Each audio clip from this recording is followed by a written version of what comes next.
Fichier, 4 juin 2026, 14h23. Rentre à la maison. Ne dis pas un mot, ni à ta mère, ni à ton frère. 7. Avertissement a clignoté sur mon téléphone à 6h47 du matin. À ce moment précis, je me tenais sur le balcon d'une station balnéaire de luxe à Siofoc, regardant ma mère rire pour la première fois en 21 ans à une plaisanterie de mon frère. Juste un numéro inconnu, sans nom, et un court message qui a glacé mes instincts militaires. 12 heures plus tard, la chaleur du lac Balaton n'était plus qu'un souvenir, et je me tenais dans le hall des arrivées de l'aéroport international Liszt Ferenc de Budapest. Un homme en costume gris foncé tenait une pancarte à mon nom. Il n'était pas seul. 2 policiers d'élite se tenaient juste à ses côtés. Ce qu'ils m'ont montré ce jour-là, dans cette salle de réunion silencieuse. Écoutez, je suis un soldat. J'ai regardé la vie et la mort dans les yeux sur la ligne de front sans ciller. Mais dans cette pièce, je ne me souviens même pas comment j'ai fini au sol. Je me suis réveillé sous les néons aveuglants, entendant un ambulancier me dire de compter à rebours à partir de 10, juste pour vérifier si j'étais encore là. C'était il y a 4 mois. Depuis, je n'ai pas dormi une nuit entière. Mais je dois raconter toute l'histoire. Parce que ce que mon propre sang m'a fait, et la façon dont j'ai décidé de riposter, a brûlé à jamais la personne que j'étais. Avant de continuer, abonnez-vous à la chaîne Nemes Bossu, Noble Vengeance, mais seulement si vous avez déjà ressenti l'aiguillon d'une trahison familiale. Et je suis curieuse. D'où nous écoutez-vous? Écrivez votre ville et l'heure locale dans les commentaires. Je m'appelle Capitaine Zil. J'ai 32 ans. Voici l'histoire de la façon dont ma mère et mon frère ont planifié la destruction de ma vie, et comment la vérité est devenue la seule chose qui m'a sauvé. Laissez-moi vous ramener à une nuit de novembre trempée par la pluie aégée. La nuit où l'on m'a dépouillé de mon rang de fille. Je n'avais que 11 ans. Mardi 14 novembre 2003. Je me souviens de la date car l'air avait ce goût salé et métallique qui précède habituellement les grandes chutes de neige. Au lieu de cela, il pleuvait. J'ai poussé la porte d'entrée, mes petites mains luttant avec la serrure. Dans la poche de ma veste, il y avait un papier plié, une autorisation parentale pour la sortie de classe de CM2 au musée national. Un détail. J'avais juste besoin d'une signature et de 1000 forains. 1000 forains. À l'époque, c'était le prix de mon monde. Zelma se tenait près de l'îlot de bas cuisine, la lumière froide se reflétant sur le granit gris. Elle n'a pas levé les yeux quand je suis entré. Elle ne le faisait jamais. Le téléphone était pressé contre son oreille, ses doigts tambourinaient en rythme sur la pierre. Sa voix était plate, sans aucune inflexion, comme un bulletin météo enregistré qui se moque bien que la tempête vous tue. C'est fait, a-t-elle dit dans le combiné. Elle part ce soir. Elle a reposé le téléphone sur le granit avec un déclic sec et creux. Je me tenais là, serrant ce papier si fort que les bords s'enfonçaient dans ma paume. J'attendais quelque chose, un signe de tête, une réprimande pour mon retard. N'importe quoi qui prouve que j'étais humaine, non un simple bruit de fond. Mais les yeux de Zelma ont glissé sur moi comme sur un meuble qui n'allait plus dans la pièce. Rassemble tes affaires. L'ordre est tombé sans qu'elle me regarde. Zombor, mon frère, est sorti du salon. Il avait 14 ans, déjà assez grand pour s'appuyer contre le mur avec cette posture nonchalante et prédatrice qu'il avait perfectionnée. Il a croisé les bras, un vilain petit sourire jouant au coin de ses lèvres. Il n'a pas demandé pourquoi. Il n'a pas essayé d'arrêter quoi que ce soit. Il regardait, savourant le spectacle. Zelma a fouillé dans un tiroir et a sorti un solide sac poubelle. Noir, de ceux qu'on utilise pour les déchets de jardin. Elle l'a plaqué contre ma poitrine. Pas de valise. Pas de « je suis désolé ». Juste le froissement du plastique bon marché. Je suis monté dans ma chambre et j'ai jeté quelques t-shirts et un jean au fond du sac. Mes mains ne tremblaient pas encore. J'étais sous le choc, une ombre évoluant dans ma propre vie. Quand je suis redescendu vers la porte d'entrée, c'est le vent qui m'a frappé en premier. Froid, humide et impitoyable. Zelma se tenait sur le porche, pointant un seul doigt vers l'obscurité de l'allée. Elle n'a pas regardé mon visage. Elle a regardé au-delà de moi. Va-t'en. Ne reviens pas. La porte a claqué. J'ai entendu la clé tourner. Un bruit lourd, définitif. On venait de me couper l'oxygène. C'est cette nuit-là que j'ai commencé la première marche forcée de ma vie. En Hongrie, la pluie ne se contente pas de tomber. Elle traverse votre peau, s'installe dans vos os. Elle tambourinait sur le sac en plastique noir, produisant un cliquetis sec et rythmé qui résonnait dans mon crâne. Mes chaussures en toile ont été trempées en 10 minutes. À chaque pas, j'avais l'impression de traîner des poids dans la boue. La rue Uba était à 5 kilomètres. 5 kilomètres de route d'un noir d'encre, éclairée par intermittence par les phares des voitures qui m'éclaboussaient d'eau sale. Je n'ai pas pleuré. Peut être que je ne pouvais pas. Ou peut être que la pluie faisait le travail à ma place. J'ai serré le col du sac jusqu'à ce que mes articulations blanchissent, fixant le sol, mettant un pied devant l'autre. Ce fut ma première véritable leçon de survie. Personne ne viendra te sauver. Si tu veux arriver quelque part, tu marches jusqu'à ce que tes pieds saignent. Il était 20h20 quand je me suis finalement effondré sur le porche de la petite maison de la rue Bas. Mes jambes avaient lâché.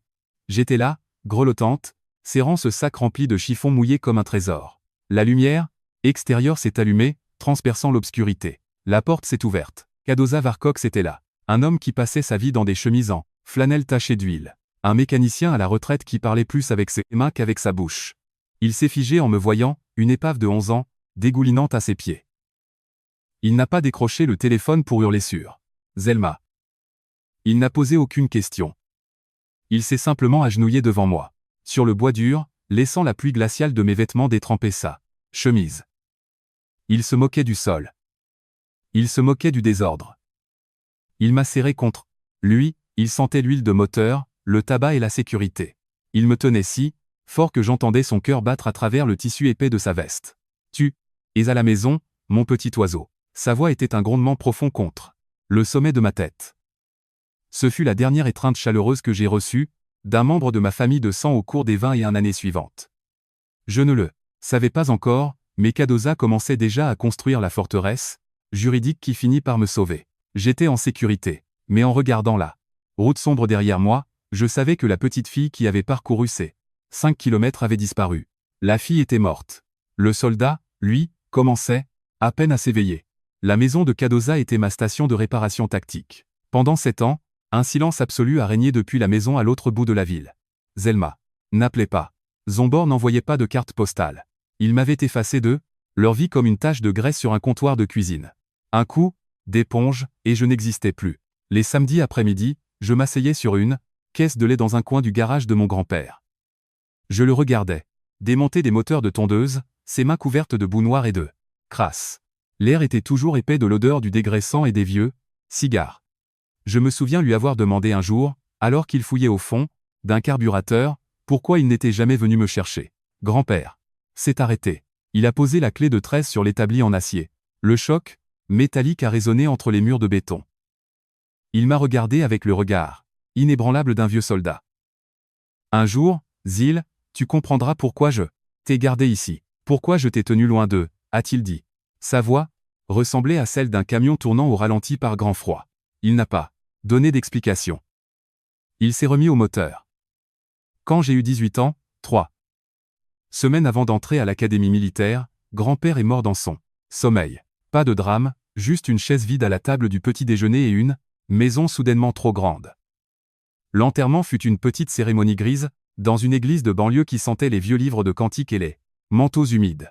Après 7 ans de néant, Zelma est apparue. Elle était enveloppée de soie noire, une lourde croix d'argent pendait à son cou. Elle ressemblait à une pleureuse professionnelle. Elle tamponnait ses yeux avec un mouchoir en dentelle, mais son regard était sec comme de la poussière. Je l'observais depuis le dernier rang, le dos droit, les mains derrière le dos. Je portais une robe noire empruntée, mal coupée mais assez sombre pour m'y cacher. Pendant 2 heures, je me suis senti totalement vide. Devant les voisins, elle jouait le rôle de la fille endeuillée. Elle est passée 4 fois devant moi. Ah, chaque fois, le claquement de ses talons aiguilles sur le sol résonnait comme un compte à rebours. Elle regardait à travers moi comme si j'étais de verre. Pas un signe, pas un contact. Je regardais la performance avec un dégoût glacial. La foule s'est éclaircie. Je me suis avancé seul devant le cercueil en pin. J'ai tendu la main et touché le bois poli. J'avais l'impression qu'on s'apprêtait à enterrer le dernier point solide de mon monde. Des pas lourds derrière moi, le grincement du cuir. Je savais qui c'était à son odeur avant même qu'il ne parle. Cuir de vache et tabac froid. Zombor. Il s'est penché comme s'il partageait le deuil avec sa petite sœur. Mais quand sa bouche s'est approchée, sa voix est sortie comme une lame aiguisée entre ses dents. N'espère pas un centime, gamine. Grand-père a tout laissé à maman. La maison, les comptes, tout. Il n'y a rien pour toi ici. Pas un copec. Il m'a frappé 2 fois l'épaule. C'était un signe de marquage de territoire, pas de réconfort. Il s'est retourné et parti, ses bottes résonnant dans l'église vide. Il voulait me voir m'effondrer. Je n'ai pas bougé. Je ne lui ai pas donné la satisfaction d'un tressaillement. La discipline militaire ne vous permet pas de craquer quand l'ennemi est déjà à l'intérieur de la clôture. Quand Zombor est parti, un homme plus âgé est sorti, du dernier rang. Le docteur Kelemen. C'était un avocat, je l'avais déjà vu prendre le thé avec grand-père. Il semblait sculpté dans le granit. Il n'a pas dit grand-chose. Il m'a glissé une enveloppe dans la main. Un papier crème, lourd, scellé à la cire rouge épaisse. Sur le dessus, une carte de visite dorée. Ce n'est pas encore le moment de l'ouvrir, Zil, a-t-il murmuré.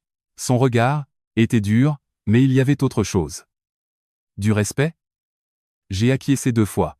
J'ai glissé l'enveloppe dans ma veste, sentant le bord tranchant de la carte contre mon pouce. Cet après-midi-là, j'ai jeté mon sac de paquetage dans la soute d'un bus longue distance. Assise près de la fenêtre, j'ai regardé la limite du département disparaître dans le rétroviseur. J'avais 18 ans, seul, en route vers une vie où personne ne connaîtrait mon nom. Je ne savais pas encore que l'enveloppe dans ma poche était un bouclier. Je ne savais pas que cette carte me sauverait la vie 14 ans plus tard. Je raconte cela parce que je sais que beaucoup d'entre vous se sont déjà sentis invisibles aux côtés de ceux qui devraient vous aimer. Vous vous êtes déjà tenus dans une pièce avec votre famille et vous vous êtes pourtant senti comme un fantôme. Si vous avez dû un jour quitter une maison toxique pour trouver votre propre paix, s'il vous plaît, cliquez sur le bouton j'aime et abonnez-vous. Cela m'aide à savoir que je ne parle pas dans le vide. Et faites-moi une faveur. Écrivez le mot « bouclier » dans les commentaires si vous avez eu quelqu'un dans votre vie comme Kadoza ou Kelemen, qui a pris votre défense quand vous ne pouviez pas le faire vous-même. Je les lis tous. Le bus a cahoté sur un nid de poule, mes dents se sont entrechoquées. J'ai touché l'enveloppe crème à travers le tissu de ma veste. Je ne l'ai pas ouverte. Je suis juste resté là, dans le noir, regardant les lumières de l'autoroute, me demandant si j'aurais un jour un vrai foyer. Je pensais laisser la guerre derrière moi pour toujours. Je me trompais. Le vrai combat n'avait même pas commencé. L'académie militaire ne vous apprend pas à aimer. Elle vous apprend à ne pas finir dans un sac mortuaire. Pendant 10 ans, j'ai vécu cette leçon, gravée dans ma peau dans des endroits que Dieu lui-même a oubliés. Des missions de maintien, de la paix poussiéreuse dans les Balkans, où l'air sent les ordures brûlées, le gasoil, aux bases glaciales d'Europe, je n'ai jamais cherché de foyer. J'ai seulement cherché une couverture. Chaque centime de prime de risque que je gagnais ce prix du sang qu'on vous paie parce qu'officiellement vous valez. Plus mort que vif, je le plaçais directement en bourse. Je savais que chaque balle qui sifflait à mes oreilles avait un prix. Je n'ai pas dépensé ma solde dans des voitures de sport ou des mauvaises décisions au casino comme les autres recrues. J'ai construit une forteresse. Quelque part en chemin, un fonds de gestion anonyme payait continuellement mes frais de scolarité pour mes masters. Je n'ai jamais demandé d'où venait l'argent. J'ai juste baissé la tête et travaillé. Je n'ai pas acheté de luxe. J'ai acheté un périmètre. J'ai transformé ce périmètre en une entreprise nommée Ligne de cœur. Tout ce que je savais de la logistique militaire, je l'ai injecté dans une plateforme technologique conçue pour mettre en relation des orphelins avec des mentors vétérans. Ce n'était pas de l'épanouissement personnel. C'était de la structure, de la résilience et de la responsabilité. À 30 ans, quelques investisseurs en capital risque de Budapest ont jeté un coup d'œil à mon bilan et à ma discipline, et ont signé un chèque. L'entreprise a été évaluée à 17 milliards de forints. Sur le papier, la fille qui avait été mise à la porte avec un sac poubelle était devenue milliardaire. J'avais un empire. J'avais un nom. Et, pendant 14 ans, je n'ai pas eu de famille. Ça m'allait, jusqu'à ce que ce soit plus le cas. Puis vint l'appel. Samedi soir, 20 et 1-14. L'indicatif régional était celui du département de Eves. Je n'aurais pas dû répondre. Mon instinct me disait que c'était une faille de sécurité, mais ma discipline a flanché un instant. Zil, c'est maman. La voix de Zelma ne ressemblait pas à ce bulletin météo glacial dont je me souvenais près de l'îlot de cuisine. Elle tremblait, elle était mince, pitoyable. Elle n'a pas commencé par une exigence. Elle a commencé par un cancer.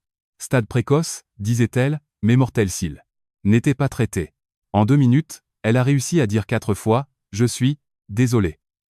Pour Zelma, c'était un record du monde. Elle m'a supplié de venir à Siofok pour des dernières vacances en famille. Elle voulait régler le passé, avant que son temps ne soit écoulé. J'avais l'impression qu'un gilet tactique, 3 tailles trop petit compressait ma poitrine. Le capitaine en moi hurlait. Embuscade. Pourtant, la petite fille de 11 ans qui se souvenait encore de l'odeur de la pluie DG a tendu la main vers le téléphone. Manœuvre 2. Diversion classique, Zil. Honga ne mâchait pas ses mots. C'était une ancienne infirmière de combat qui m'avait recousu plus d'une fois. Elle a frappé son mug de café sur la table si fort que la céramique a claqué comme un coup de feu. Pendant 14 ans, ils n'ont pas pensé une seconde qu'ils avaient une fille. Maintenant tu vaux 17 milliards, et soudain elle se met à tousser et sa conscience se réveille. N'y va pas. Anga avait raison. Je savais qu'elle avait raison. Mais la culpabilité est une chose étrange. C'est la seule blessure que l'entraînement militaire ne peut pas cautériser. J'ai acheté le billet. Mais, je n'y suis pas allé aveuglément. J'ai voyagé en jet privé. J'ai réservé une suite dans un hôtel à 2 rues de celui où il séjournait. J'ai cartographié chaque sortie. J'ai établi un itinéraire d'exfiltration. Si c'était un piège, ce ne serait pas moi qu'on enfermerait dans la cage. C'est moi qui aurais la clé. La nuit avant mon départ, un message est arrivé d'un numéro inconnu. Pas de nom, pas de contexte, juste 3 mots. Sois prudente. Je l'ai fixé longtemps. Je pensais que c'était un message publicitaire ou une erreur. J'ai balayé vers la gauche et j'ai supprimé. J'avais survécu à des engins explosifs improvisés et à des tireurs d'élite dans la boue. Je pensais pouvoir gérer une vieille femme, malade et un frère accro au jeu. Je me trompais. Ce fut mon premier échec de renseignement.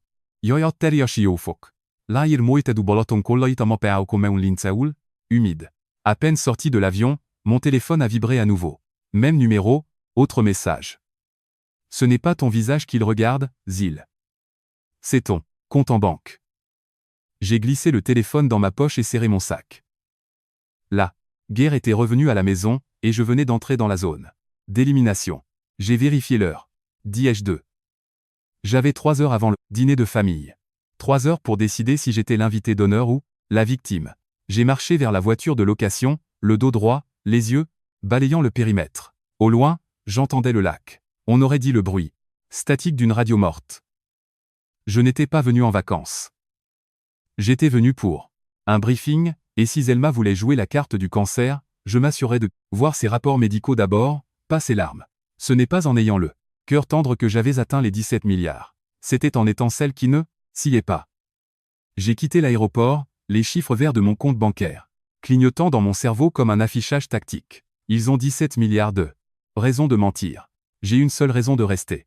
Je devais savoir si une part quelconque de ces excuses était réelle. Le premier message était un avertissement. Le deuxième était une confirmation.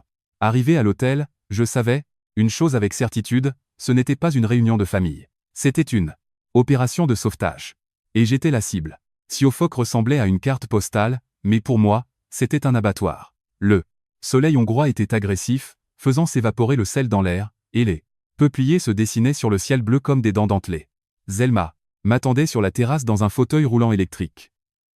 Un foulard en soie de designer était étroitement enroulé autour de sa tête, elle jouait à la perfection le rôle de la mère affaiblie en phase terminale. Zombor était assis à côté d'elle, l'air bouffi dans un polo qui coûtait probablement plus cher que son loyer mensuel. À côté de lui se trouvait Borbala, sa dernière petite amie, une femme aux yeux vifs et affamée qui passa tout l'après-midi à inventorier le prix de ma montre et la coupe de mes bottes. Zelma s'assura que sa voix porte jusqu'aux tables voisines du hall de la résidence. Ma fille est enfin à la maison après toutes ces années, dit-elle assez fort pour que les touristes l'entendent, sa voix flanchant juste assez pour vendre le mensonge.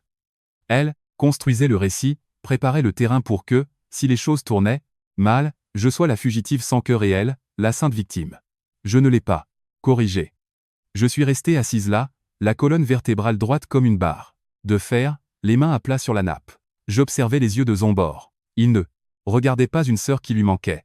Il calculait le retour sur investissement d'un actif de 17 milliards. Le dîner fut un interrogatoire au ralenti.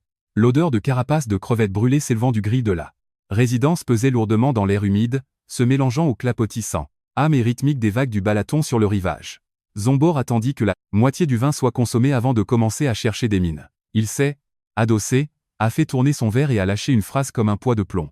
Tu sais, grand-père a tout laissé à maman, pas vrai? La maison, les économies, tout. J'ai gardé mon visage immobile comme la pierre et lui ai adressé un signe de tête superficiel. Je n'ai pas mordu à l'hameçon. Mon téléphone a vibré dans ma poche. Je l'ai sorti sous la table. C'était le même numéro inconnu de la veille. Ton frère t'a-t-il déjà posé des questions sur l'argent? J'ai fait une capture d'écran et je l'ai reglissé dans ma poche. À 23h00, j'en avais assez du théâtre. Je suis sorti sur le balcon sombre de ma chambre, mais l'air était trop épais pour respirer. Je me suis dirigé vers le distributeur de boissons par le couloir arrière, gardant mes pas légers. En passant devant la suite de Zombor, j'ai entendu la voix de Zelma à travers le bois mince de la porte. Ce n'était plus la voix d'une femme mourante. C'était tranchant, froid et dégoulinant de venin. Elle ne sait rien. Continue de pousser, lança-t-elle. Je pense qu'elle se doute de quelque chose, maman, murmura Zombor. Alors joue mieux, siffla Zelma. Il nous faut ça.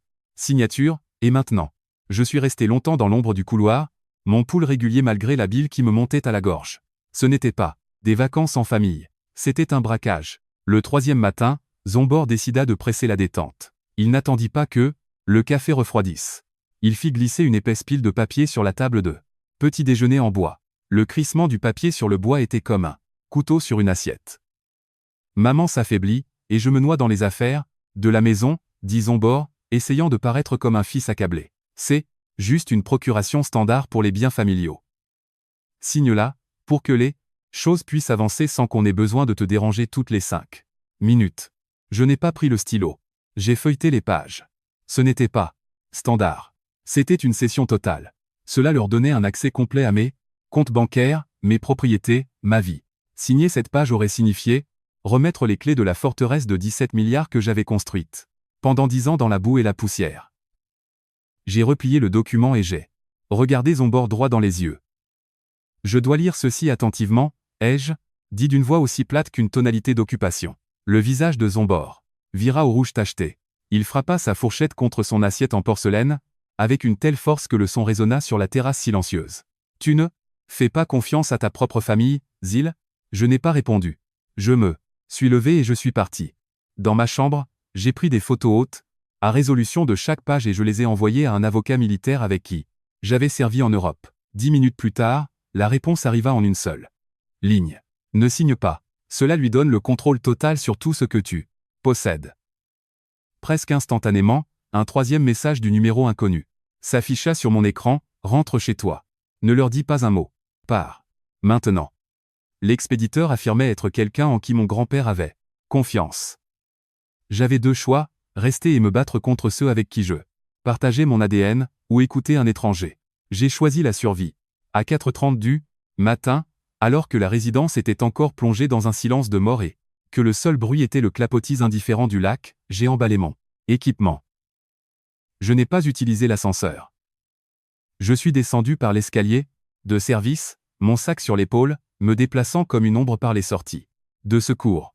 Je n'ai pas fait mon check-out à la réception. Je suis simplement sorti sur le trottoir. Et j'ai appelé un transport pour l'aéroport dans la pénombre de l'aube. Alors que les moteurs de l'avion rugissaient et que roue quittait le tarmac, j'ai regardé une dernière fois la rive du Balaton. J'ai fouillé dans ma poche et j'ai sorti mon téléphone. Il vibrait des appels successifs de Zombor. Je n'ai pas décroché. Je n'ai pas envoyé de message. J'ai seulement maintenu le bouton d'alimentation enfoncé jusqu'à ce que l'écran devienne noir. Les vacances étaient finies. La guerre était officiellement passée en phase tactique. Les roues de l'avion ont crissé sur la piste de l'aéroport Liszt-Ferenc de Budapest. Une secousse brusque et violente qui reflétait l'état de mes nerfs. Au-delà du hublot, la Hongrie baignait dans une grisaille déprimante, le ciel ressemblait à un poumon meurtri. Je suis sorti de l'avion, mes bottes frappant le sol du terminal avec un rythme lourd. Je n'ai pas eu à chercher bien loin. Près de la récupération des bagages se tenait le docteur Kelemen, l'homme qui m'avait tendu une bouée de sauvetage 14 ans plus tôt. Il n'était pas seul. 2 officiers de police se tenaient à ses côtés, le visage aussi dur que l'insigne. Sur leur poitrine. Ils ne dirent pas un mot.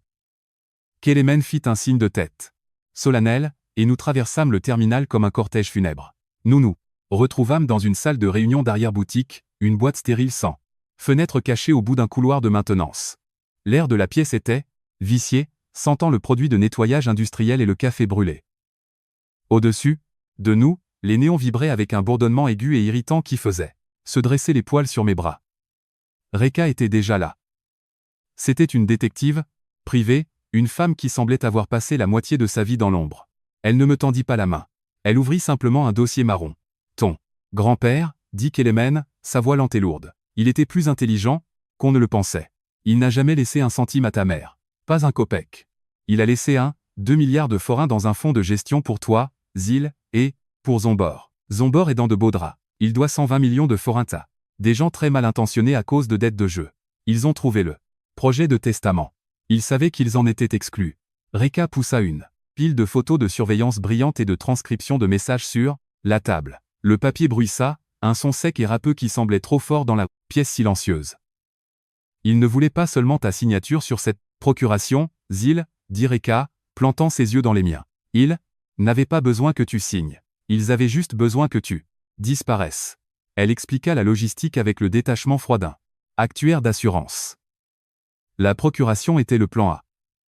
Si je signais, il vidait les comptes, et c'était fini. Mais Zombor avait aussi un plan B. Il avait engagé un homme nommé Victor, un exécutant du milieu, qui m'avait suivi, comme une ombre depuis que j'avais posé le pied sur le sable de Siofok. Reka pointa un message imprimé que Victor avait envoyé à Zombor. Fais en sorte que ça ressemble à un accident. Balcon, piscine, un endroit propre. J'ai eu l'impression que la pièce se rétrécissait. Borbala, la fille que Zombor exhibait, était le guetteur. C'est elle qui rapportait mon numéro de chambre et mon emploi du temps à l'homme qui attendait de me pousser par-dessus un garde-corps. Je restais parfaitement immobile, le dos pressé contre la chaise en plastique dur. J'avais déjà fait face à des mines, à des tireurs d'élite, à des ennemis qui vous regardent dans les yeux avant de presser la détente. Mais ça venait de l'intérieur de la maison. Il y a encore autre chose, dit Reka, sa voix descendant d'un octave. Elle tourna à la dernière page du dossier. C'était un échange entre Zombor et Zelma, envoyé 20 minutes après que je quittais la table du petit déjeuner. Zombor lui écrivait que je ne signerais pas. Il écrivait que j'avais des soupçons. Il lui demandait s'il devait mener à bien le reste du plan. J'ai regardé l'écran, les mots que ma mère avait répondus. Fais-le, c'est tout. Laisse-moi en dehors de ça. 8 mots. 8 mots. Vendait ma vie pour son propre déni plausible. 8 mots de la part de la femme qui m'avait mise au monde et qui donnait maintenant le feu vert pour m'en faire sortir. J'ai fixé l'encre noire sur le papier blanc jusqu'à ce que les bords commencent à devenir flous. Le néon au-dessus de moi vibrait selon rythme saccadé. Je n'ai pas senti mes jambes lâcher. Je n'ai pas senti le bord de la table quand je suis tombé. Le monde s'est simplement effondré en un noir, muet et étouffant. Quand j'ai rouvert les yeux, les lumières blanches étaient aveuglantes. J'étais étendu sur le sol en linoléum usé. Un ambulancier se penchait sur moi, éclairant mes pupilles avec une petite lampe. Comptez à rebours à partir de 10, capitaine, disait sa voix, comme si elle venait de sous l'eau. Je n'ai pas compté. J'ai repoussé sa main et je me suis assise, mais mouvement était saccadé et mal coordonné. J'ai senti quelque chose de métallique et damé dans ma bouche. Du sang.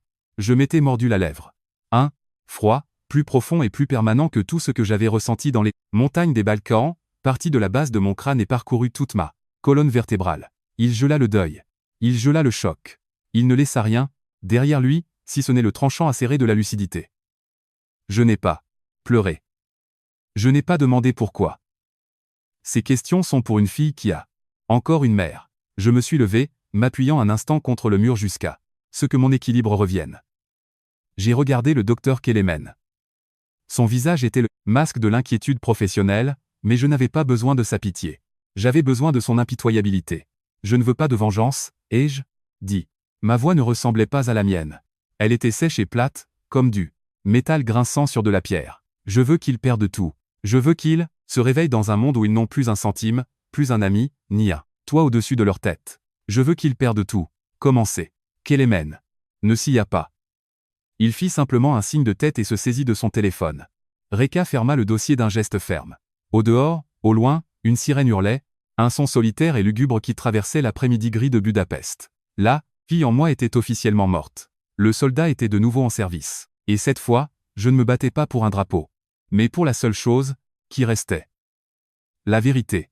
Je me suis dirigé vers la porte, mes pas étaient désormais stables. Chaque seconde de ma vie avant cet instant n'avait été qu'un entraînement. La guerre n'avait pas commencé dans le désert. Mais ici, sous le bourdonnement d'un néon vacillant, dans une pièce qui sentait l'eau de Javel. Allons-y, ai-je dit. Nous sommes sortis de la pièce, laissant les 8 mots sur la table. Le compte à rebours avait enfin atteint 0. La contre-attaque ne commença pas par une explosion, mais par un clic. Le clic, d'una pajredemen ottes solidash. Victor, fotkapturé dans la parking d'Esiofok, à 2h du matin, alors qu'il était accroupi près de l'essieu arrière de ma voiture de location, vérifiant les conduites de frein. À 7h du matin, la police ne frappa pas à la porte de la suite présidentielle. Ils utilisèrent un pied de biche. Pendant qu'on plaquait Zombor face contre le tapis beige, pelucheux, Zelma hurlait à plein poumon dans la pièce voisine. Elle ne criait pas pour son fils. Elle hurlait pour un avocat, sa voix transperçant l'air, humide du matin comme un éclat de verre. Je n'étais pas là pour le voir. J'étais, assise à 100 km de là, dans le bureau du docteur Kelemen. La pièce était silencieuse, à l'exception du bourdonnement d'un ordinateur de bureau et du bruit lointain du trafic de la rue en bas. Mon téléphone vibra sur la table en acajou. L'identifiant de l'appelant s'afficha, maman. Je n'ai pas hésité. J'ai balayé l'écran et appuyé sur le haut-parleur. Je n'ai pas dit bonjour. J'ai juste attendu. Zil, qu'est-ce que tu as fabriqué, bordel? La voix de Zelma tonna à travers le haut-parleur, déformée par la rage. Elle ne tamponnait plus ses yeux avec un mouchoir en dentelle. Elle crachait du venin. Tu veux tuer ton propre frère? Tu veux qu'il pourrisse dans une cellule à cause d'un malentendu? Je me suis adossé dans le fauteuil en cuir, ma colonne vertébrale touchant le dossier avec une précision exercée. J'ai levé un verre d'eau, bu une gorgée lente et laissé le silence s'étirer. 1 seconde, 2 secondes, 3. Il a engagé un homme pour me pousser d'un balcon, Zelma, ai-je dit. Ma voix était plate, le ton que j'utilisais lors d'un débriefing, après une opération ratée. Zombor avait juste peur. Il a des dettes, Zil. Il a paniqué. Tu es un soldat. Tu devrais être dur. Pourquoi es-tu aussi diaboliquement sans cœur?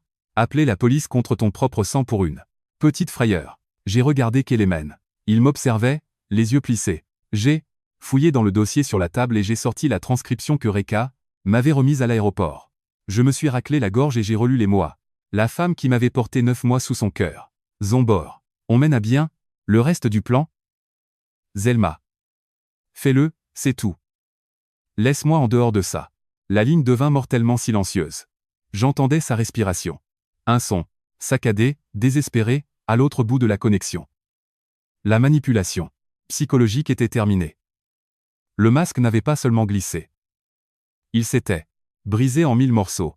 Je n'ai pas attendu qu'elle invente un nouveau mensonge. J'ai appuyé sur le bouton rouge et j'ai regardé l'écran s'éteindre. Zelma n'abandonna pas sans combattre. En 48 heures, elle était de retour à Égée, grâce à une caution qui avait probablement dévoré ses dernières liquidités. Elle ne vint pas à ma porte. Elle alla là où elle savait qu'elle pouvait causer le plus de dégâts, à la paroisse locale. Le dimanche matin, la machine à rumeurs tournait à plein régime. Zelma se tenait dans le hall, serrant sa croix d'argent, et disait à quiconque voulait l'entendre que j'avais fait une grave dépression nerveuse militaire. Elle utilisait le mot PTSD, syndrome de stress post-traumatique, comme une arme. Elle disait aux responsables de l'Église que j'étais paranoïaque, que la guerre m'avait brisé le cerveau et que je voulais piéger ce pauvre Zombor pour voler l'héritage familial. Elle a même déposé un recours pour invalider le testament de grand-père Cardoza, affirmant qu'il était sénile quand il l'avait signé. Elle voulait m'enterrer sous une montagne de honte sociale. Elle voulait que les voisins traversent la rue en me voyant. Elle voulait que la ville me voie comme une vétérane dangereuse et délirante qui s'était retournée contre sa propre mère. Mais elle m'a commis une erreur fatale. Elle supposa que les gens l'appréciaient. Elle supposa que ses voisins avaient oublié la façon dont elle les avait méprisés pendant 30 ans. Mon téléphone, de réserve, sonna le mardi après-midi. C'était Madame Boyd, la femme, qui habitait la maison derrière celle de mon grand-père. Elle me connaissait, depuis que j'étais toute petite. Zil, murmura-t-elle, sa voix crépitant de vieillesse. N'écoute pas cette femme. Nous savons qui elle est, et nous savons ce que Cardoza gardait dans ce garage. Cet après-midi-là, j'ai rencontré le docteur Kelemen dans son bureau. Cette fois, il ne tenait pas un acte juridique à la main, mais une boîte lourde, patinée, en chêne massif. Elle avait un cadenas en laiton qui semblait plus vieux que moi. Ton grand-père a donné des instructions strictes, dit Kelemen. Il fit glisser une clé en fer rouillée sur la table. Elle produisit un son aigu et métallique sur le bois. Il a dit de ne te remettre ceci que si la guerre juridique commençait officiellement. Il savait que ce jour viendrait, Zil. Il les connaissait mieux que toi. J'ai pris la clé. Ma main ne tremblait pas, mais je sentais le poids du moment dans ma poitrine. J'ai inséré la clé dans la serrure et j'ai tourné. Clic.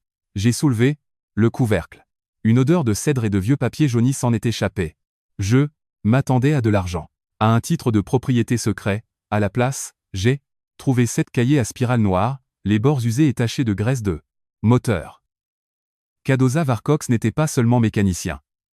Pendant 17 ans, il avait aussi été un observateur silencieux. Pendant que j'étais loin, menant guerre dans le désert, lui, ici à Égée, menait sa propre opération de renseignement. Il avait documenté chaque centime que Zelma avait volé, chaque mensonge qu'elle avait dit à l'État, et chaque fois qu'elle avait essayé de le faire déclarer incapable pour s'emparer de sa maison. J'ai pris le premier cahier. La première entrée datée de juillet 2003, un mois avant que je ne sois mise à la porte. C'est là que j'ai compris que je n'avais pas été seul. Cadoza avait passé ces dernières années à constituer un dossier qui n'était pas seulement une preuve, c'était un peloton d'exécution. Kelemen, ai-je dit, mes doigts suivant l'écriture nerveuse d'un homme qui m'avait assez aimé pour entrer en guerre contre sa propre fille. Oui, Zil, appelez-le. Procureur. Nous avançons le calendrier. J'ai refermé la boîte. J'entendais là. Puis commencer à battre les vitres. Le même clapotis rythmique que cette nuit-là dans la rue bas. Mais je n'étais plus cette fille sous la pluie. J'étais la tempête. Les journaux de bord fournissaient une feuille de route pour chaque crime que Zelma Varcox avait commis. Et j'allais en lire chaque mot, en public. J'ai empoigné le bord de la boîte en chêne. Elle semblait solide. Elle ressemblait à la vérité. Brûlons tout, et je murmurai. Kelemen. Acquiesça. Il se saisit du téléphone. Le compte à rebours du procès avait officiellement commencé. Décembre en Hongrie ne plaisante pas. Devant le bâtiment du tribunal des successions, l'air était comme une plaque de glace, et le vent coupait mon cou, comme une lame dentelée. À l'intérieur, la salle d'audience sentait le produit de nettoyage au citron, le vieux papier et l'odeur rance des manteaux de laine. Humide. Zelma était déjà là, installée au premier rang à gauche. Elle n'était pas seule.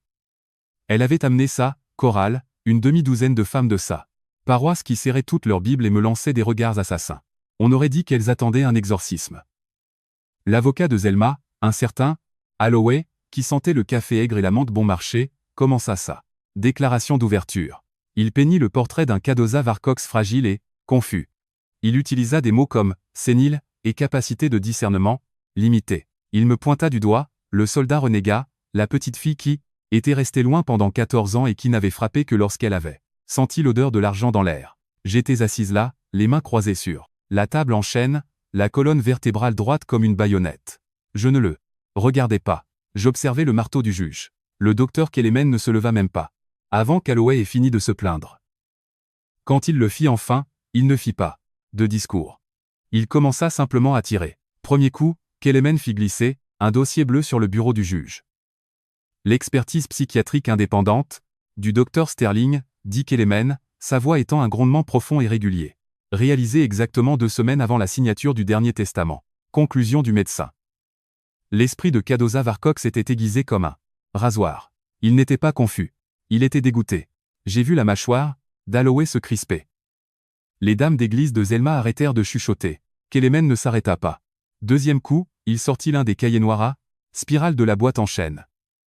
Il l'ouvrit à une page marquée par un onglet gras. Il lut à haute voix l'entrée de novembre 2003. L'écriture nerveuse de Manuel, ouvrier de Cadoza, apparut sur le grand écran derrière le pupitre du juge. Zelma a jeté la petite sous la pluie ce soir, comme les ordures d'hier. J'ai son dossier. J'ai la petite. Je ne pardonnerai jamais cela à ma fille. Holloway bondit, objection, c'est du oui, dire. Le journal d'un mort n'est pas une preuve. Kelemen ne tressaillit pas. Il regarda simplement vers le fond de la salle. La défense appelle à la barre Madame Eleonora Boyd. C'était la grenade. Madame Boyd avait 82 ans et pesait peu, être 40 kilos. Mais quand elle s'avança vers la barre des témoins, elle semblait géante. Elle ajusta ses lunettes, prêta serment et regarda Zelma dans les yeux. J'ai vu, dit Madame Boyd, sa voix crépitant comme des feuilles sèches, mais restant ferme. J'étais dans ma cuisine et je regardais par la fenêtre. La pluie tombait à seaux. J'ai vu Zelma pousser cet enfant sur le porche. J'ai vu le sac poubelle noir. Zelma a dit plus tard à la police que Zil s'était enfui. C'était un mensonge. Elle a jeté cette petite comme un meuble cassé. La salle d'audience devint mortellement silencieuse. On entendait le ronflement du chauffage et le grattage fiévreux du stylo de la greffière. La chorale commença à fixer ses chaussures. Zelma émit un petit son étouffé au fond de sa gorge, comme un animal pris au piège. Le juge frappa de son marteau. Le testament est valide. Passons à l'affaire de l'ordonnance de protection et de la plainte pénale. Kelemen ne perdit pas une seconde. Il appuya sur l'interrupteur du projecteur. D'abord, les relevés bancaires de mon entreprise technologique s'affichèrent, 17 milliards de raisons pour un meurtre. Puis les photos de surveillance de Siofoc. Le tueur à gage, Victor, capté par la caméra près de la piscine de l'hôtel. Et enfin, l'échange de messages. La salle regarda avec un souffle retenu les immenses lettres noires apparaître sur la toile blanche. Zombor. On mène à bien le reste du plan. Zelma. Fais-le, c'est tout. Laisse-moi en dehors de ça. 1. des responsables de la paroisse se leva et quitta la salle sans se retourner. Le visage de Zelma prit la couleur du lait tourné. Le masque n'était plus. La sainte était morte. Le juge n'attendit même pas les contre-arguments. J'accorde l'ordonnance de protection. La saisie des biens reste en vigueur. Et je transmets ces transcriptions au procureur départemental pour une enquête immédiate sur une conspiration en vue d'une tentative de meurtre. Clac, le marteau frappa le socle comme un coup de feu. Pendant la suspension de séance de 15 minutes, je suis sorti dans le couloir pour prendre l'air. Zelma m'attrapa près des distributeurs de boissons. Son mascara avait coulé, traçant des lignes noires sur son visage, ce qui lui donnait l'air d'une poupée de porcelaine fissurée. Elle tendit la main, ses doigts étaient comme des griffes froides et humides alors qu'elle saisissait mon poignet. « Zil, je t'en prie », siffla-t-elle, sa voix étant un mélange de larmes de crocodile et de désespoir. « Retire ta déposition. Tu vas tuer ta propre mère, ton propre sang. » Je n'ai pas retiré ma main brusquement. Je n'ai pas crié. J'ai simplement appliqué une clé de poignet militaire de base. Une torsion rapide et nette sur le radius et l'ulna. Ce n'était pas suffisant pour casser un os, mais assez pour envoyer une douleur blanche incandescente dans son bras. Elle poussa un cri aigu, et sa main retomba comme si elle avait touché un poil brûlant. Je suis entré dans son espace personnel, plongeant mes yeux dans les siens. Je ne voyais pas une mère. Je voyais une rebelle. Ne touche plus jamais, ai-je dit, ma voix étant aussi froide que le vent de décembre. J'ai fait face à des tireurs d'élite dans la poussière et à des mines dans la boue. Je pensais qu'ils étaient l'ennemi. Je me trompais. Tu es plus redoutable que n'importe lequel d'entre eux, car tu le fais avec un sourire et une Bible. La vérité a éclaté, Zelma, et ce n'est pas moi qui meurs. C'est toi. Je lui ai tourné le dos et je suis parti. Je n'ai pas regardé en arrière pour voir son effondrement. Je me suis concentré uniquement sur le panneau de sortie au bout du couloir. Je partage cette partie de ma vie parce que je sais qu'il y a des gens ici qui nous écoutent et qui sont terrifiés à l'idée de faire face à leurs propres monstres familiaux. Vous pensez qu'ils sont trop forts, ou que personne ne vous croira. Mais la vérité a un poids qu'aucun mensonge ne peut supporter éternellement. Si vous avez déjà trouvé la force en vous de parler, quand tout le monde se taisait, s'il vous plaît, cliquez sur ce bouton j'aime. Et abonnez-vous à ce voyage. Cela signifie plus que vous ne le pensez. Et, faites-moi une faveur. Si vous croyez que la vérité finira par triompher, commentez le mot « vérité ». Je veux voir combien nous sommes debout ensemble. J'ai poussé les lourdes portes en laiton du tribunal. L'air froid m'a frappé, mais il ne ressemblait plus à une lame. Il était pur. C'était comme la première bouffée d'air après avoir été enterrée vivante. Derrière moi, j'entendais Zombor hurler dans son téléphone. Cela n'avait pas d'importance. La forteresse était construite. J'avais gagné la guerre. Mais en arrivant à ma voiture, j'ai vu le docteur Kelemen debout près du pare-choc, tenant une seule enveloppe crème. Le seau de cire était encore intact. Il y a encore une chose que Cadoza voulait que tu vois, dit-il. J'ai regardé l'enveloppe. Mon nom y figurait avec l'écriture de grand-père. Mon cœur, qui avait été un bloc de glace toute la journée, manqua un battement. La bataille dans la salle d'audience était finie. Mais la vérité là, plus difficile m'attendait encore dans ce papier. Le mois de mars arriva avec la finalité d'une porte en acier qui claque. Zombor se tenait à la barre des accusés dans la salle d'audience de la prison de haute sécurité, paraissant petit et dégonflé. Les néons étaient impitoyables, soulignant les cernes sombres sous ses yeux. Il ne restait plus de place pour les mensonges. La trace numérique que Reka avait mise au jour était une autoroute menant directement à la cellule. Quand le juge lut la sentence 8 ans de prison ferme, je ne ressentis aucun triomphe. Juste un poids froid dans l'estomac. J'étais assise au premier rang, le dos droit, la respiration contrôlée. J'ai regardé le gardien l'emmener, le cliquetis des chaînes aux pieds était la seule musique dans la pièce. 2 jours plus tard, je lui ai rendu visite une dernière fois. J'étais assise derrière une paroi en plexiglas, qui sentait le savon industriel. Zombor était assis face à moi dans une tenue de détenu orange 3 tailles trop grande. Il ne regardait pas mon visage. Il ne dit pas qu'il était désolé.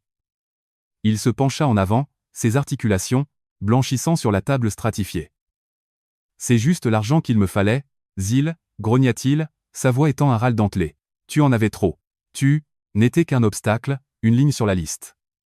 Pour lui, je n'étais pas une sœur, mais une barrière au paiement. Je n'ai pas argumenté. Je me suis simplement levé. La lourde porte en fer se ferma avec un déclic, et pour la première fois en 20 ans, j'ai pris une profonde inspiration. Victor a pris 12 ans. Borbala a disparu, probablement déjà à mi-chemin vers l'étranger avant que les premières menottes ne se referment sur les poignets de Zombor. Zelma a échappé à la prison, mais pas aux conséquences. Son avocat a soutenu que fais-le, c'est tout. Laisse-moi en dehors de ça était un refus de participation, et non une approbation. Le système judiciaire a trouvé sa faille. Ce n'était pas suffisant pour une accusation de tentative de meurtre. Mais, le tribunal de l'opinion publique ne se soucie pas des failles. La paroisse n'a pas attendu le verdict. Ils ont vu les messages projetés dans la salle d'audience. Au moment où Zelma est sortie, elle était déjà morte pour eux. Les dames de l'association d'entraide, les mêmes qui me regardaient de travers auparavant, lui tournaient désormais le dos quand elle entrait à l'épicerie. Quelqu'un taguait Judas sur sa porte d'entrée au milieu de la nuit. Elle n'a pas supporté le silence. En un mois, elle a vendu la maison et a pris un billet. Aller simple pour l'Espagne. Elle fuyait, mais la vérité était gravée dans la pierre ici en Hongrie. La veille de son départ, elle a demandé un rendez-vous, dans un snack à la sortie de la ville. Le café était noir, froid, et avait goût de pneus brûlés. Zelma était assise face à moi, elle paraissait 20 ans de plus. Ses cheveux étaient un désordre gris. Je n'ai pas attendu le spectacle. J'ai fait glisser une ordonnance de protection sur la table. Pas d'appel, pas de message, et je dis. Ma voix était aussi sèche que le vent du désert. Si tu t'approches à moins d'1 kilomètre de moi, ou si tu essaies d'utiliser mon nom, l'avocat Kelemen te placera dans un trou si profond que tu oublieras à quoi ressemble le soleil. Zelma toucha le bord du papier. Je suis ta mère, Zil. Tu ne peux pas couper le cordon ombilical. Nous sommes du même sang. J'ai regardé la femme qui avait regardé une petite fille de 11 ans marcher sous la tempête. J'ai regardé la femme qui avait donné le feu vert à un tueur à gages. Tu étais ma mère. Ai-je dit. Je n'ai pas élevé la voix. Tu as décidé d'arrêter de l'être il y a très longtemps. Aujourd'hui, je ne fais que respecter ta décision. Je me suis levé. Zelma cacha son visage dans ses mains, un sanglot étouffé monta de sa gorge. Je ne ressentais aucune haine. Je ne ressentais rien. J'ai fouillé dans ma poche et j'ai sorti un billet de 5 000 et 3 2000. Je les ai claqués sur la table en verre. Ils ont atterri avec un son sec. 8 000 forains, ai-je dit. 5 000 pour le café, et 3 000 pour ce papier de sortie scolaire que tu n'as jamais signé. En 2003. Et le reste, c'est le prix des 8 mots avec lesquels tu m'as vendu. Nous sommes quittes. Je suis sorti et je n'ai pas regardé en arrière. L'air était frais, sentant le pain et la terre humide. La guerre était finie. Les frontières étaient tracées. Ce soir-là, je suis retourné dans la maison de grand-père Cadoza pour commencer le vrai travail.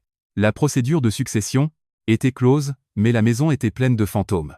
J'ai commencé dans le garage, déballant de vieux pneus. J'ai remarqué une partie du sol qui n'était pas bien ajustée. Le bois était éraflé près de l'établi. J'ai pris un pied de biche. J'ai fait sauter la planche, m'attendant à de vieux outils. À la place, j'ai trouvé une caisse à munitions en métal emballée dans du plastique.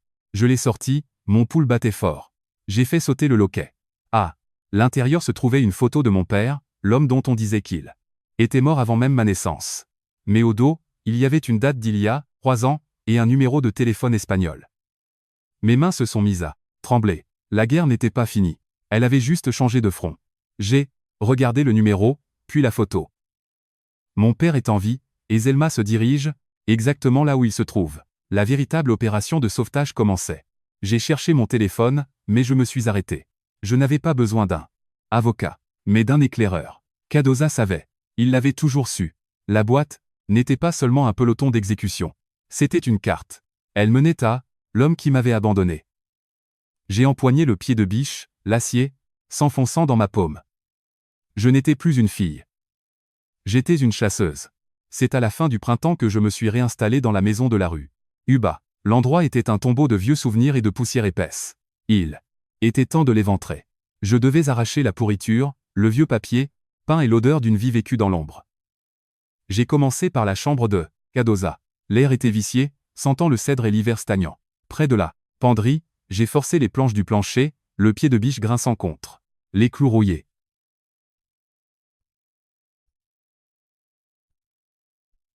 Puis l'acier heurta quelque chose qui ne sonnait pas comme du bois, un bruit sourd et lourd. J'ai dégagé la saleté. Un compartiment caché était intégré dans les solives du plancher.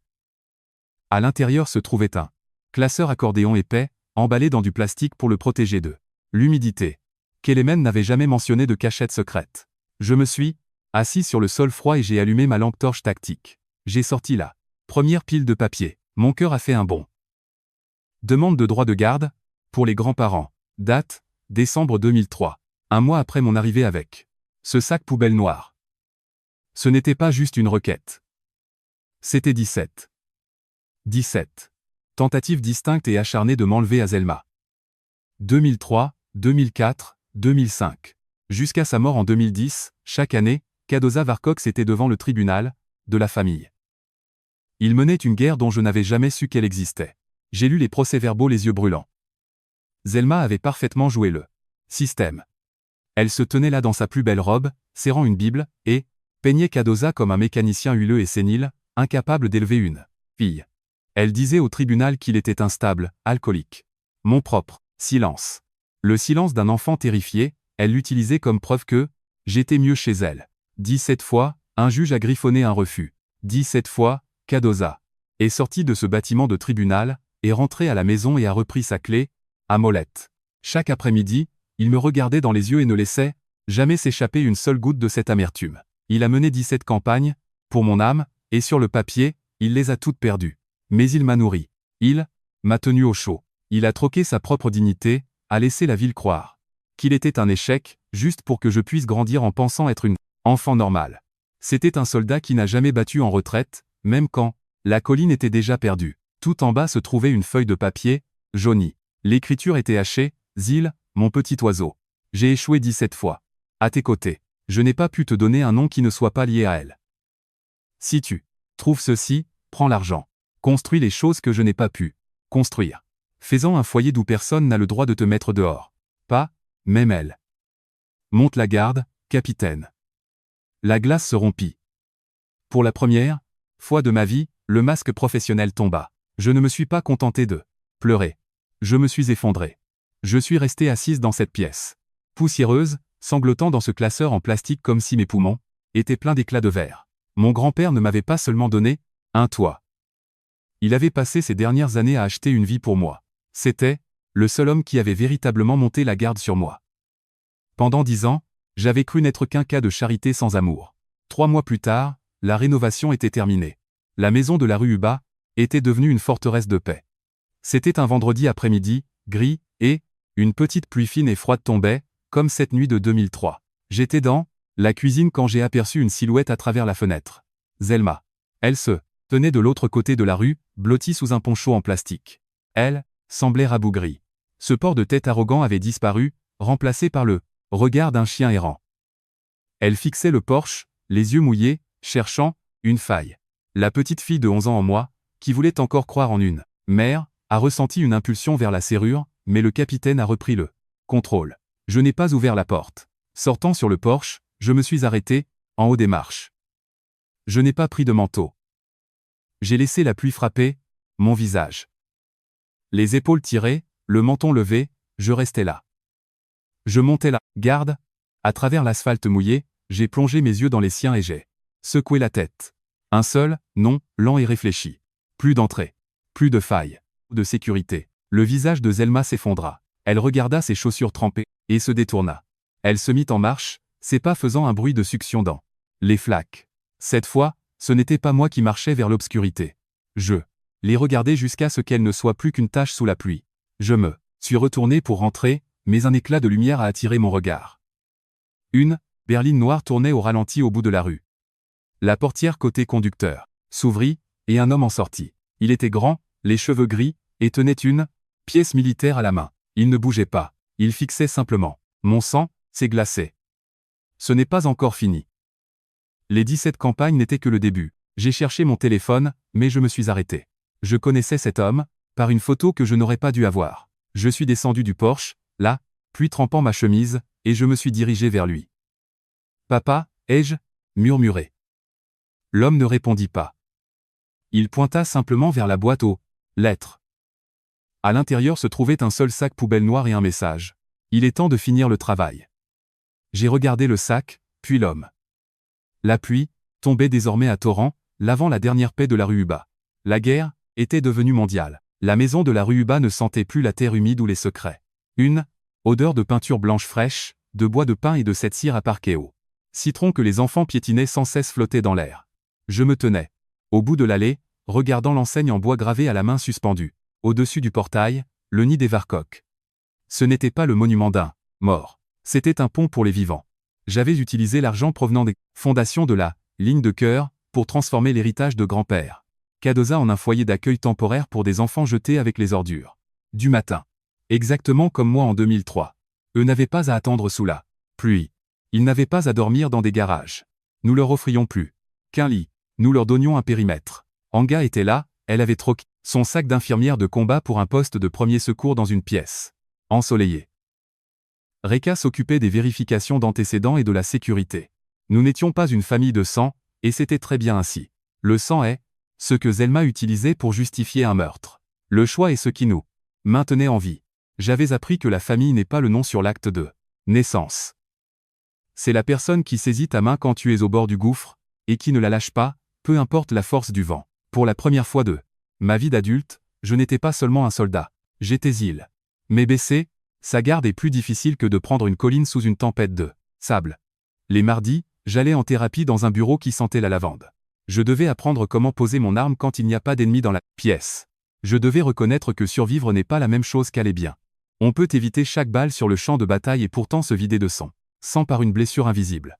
La vérité était une pilule amère, mais Jean avait besoin. Je devais gratter la pourriture que Zelma et Zombor avaient laissée derrière eux. Je devais cautériser les souvenirs de la nuit passée sur le porche. Désormais, je ne me réveille plus à 3 heures du matin pour vérifier les serrures ou en attendant un message d'un téléphone jetable.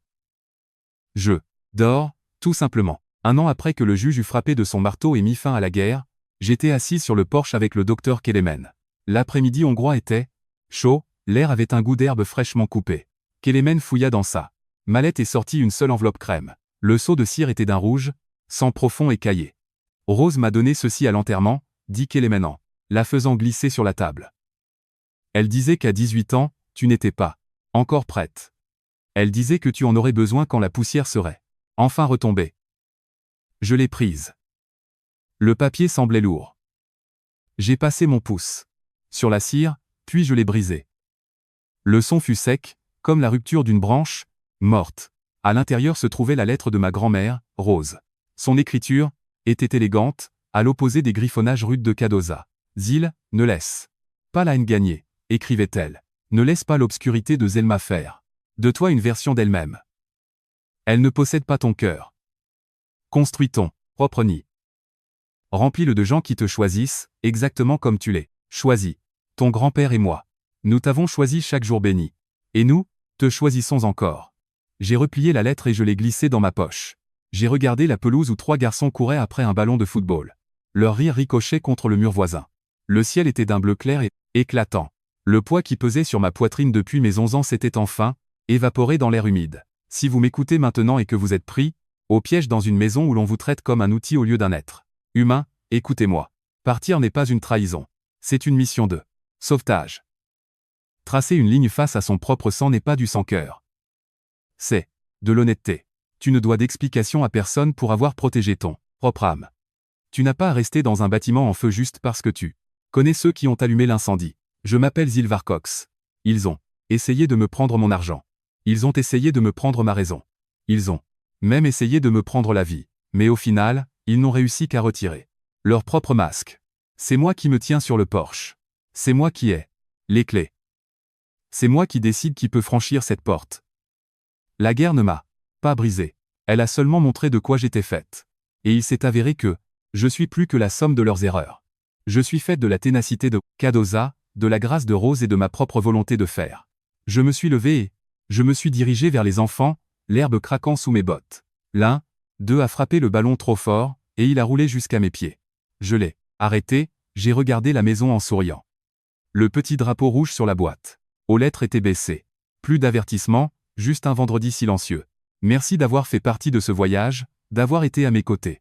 Gardez votre propre périmètre en sécurité. Protégez votre paix comme si c'était votre bien le plus précieux. J'ai pris une profonde inspiration d'air pur. La porte était ouverte, les lumières brillaient, et pour la première fois de ma vie, j'étais véritablement chez moi. Le sauvetage est terminé. Prête pour le décollage.